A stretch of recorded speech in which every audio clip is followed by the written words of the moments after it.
ఆంధ్రప్రదేశ్ ప్రభుత్వంలో కూడా విద్యా ఐటీ శాఖ మంత్రివర్యులు అతి తక్కువ సమయంలోనే ప్రొద్దుటూరు విజిట్ చేస్తాము, కార్యకర్తల సమావేశం ఏర్పాటు చేయమని మొన్నటి దినం మాకు తెలియడం జరిగింది. అయితే ఇది కార్యకర్తల సమావేశం అయినప్పటికీ కూడా, పెద్ద బహిరంగ సమావేశమైనా కూడా మేము వెంటనే మనకు చాలా రోజులైంది, 2 సంవత్సరాలైంది కూటమి ప్రభుత్వం వచ్చిన తర్వాత కొన్ని ప్రాంతాలకు మరి లోకేష్ బాబు గారు కానీ చంద్రబాబు నాయుడు గారు కొన్ని ప్రాంతాలకు పోవడం జరిగింది. అన్ని నియోజకవర్గాల్లో పర్యటనలో భాగంగా ఈ లోకేష్ గారు కానీ ముఖ్యమంత్రి గారు కానీ కొన్ని ప్రాంతాల్లో పోయి అక్కడ పరిస్థితులను, అభివృద్ధిని సమీక్షించి ప్రజలతో కలవడం జరిగింది. కాబట్టి ప్రొద్దుటూరు ప్రాంతానికి మనకు ఇక్కడికి ఇప్పుడు ఎవరు రాలే. 2 సంవత్సరాల కూటమి ప్రభుత్వం అధికారంలోకి వచ్చి పూర్తయినప్పటికీ కూడా మనకెవరు ఉన్నత స్థాయి పార్టీ నుంచి ఎవరు రాలే.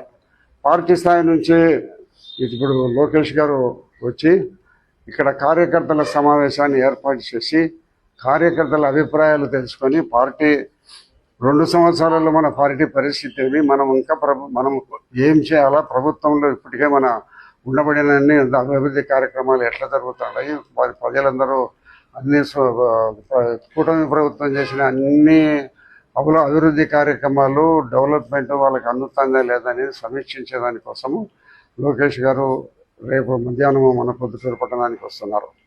కాబట్టి మనం అందరము కేవలము కార్యకర్తల మీటింగ్ అయింది. దాదాపు 1250 మంది కార్యకర్తలతోనే సమావేశం ఉంటుంది. కాబట్టి ప్రజలందరికీ అవకాశం లేదు. కాబట్టి ఈ పొద్దుటూరు పట్టణంలో ఉండే ప్రజలందరూ కూడా లోకేష్ గారు వచ్చిన సందర్భంగా మన చౌడూరు నుంచి ఇక్కడికి బొల్లవరం కాలనీ వరకు రావడం జరుగుతుంది. పోయేటప్పుడు కూడా కడపకు పోతారు. ఆ సమయంలో ఆయన్ను చూసేదానికి ఎవరైనా వచ్చి చూడొచ్చు. ఈ యొక్క కార్యక్రమాన్ని కూడా కార్యకర్తలు ప్రజలందరి ఆదరాభిమానాల వలన ఈ యొక్క కార్యక్రమాలు మేము ముందుకు తీసుకుపోగలుగుతున్నాం.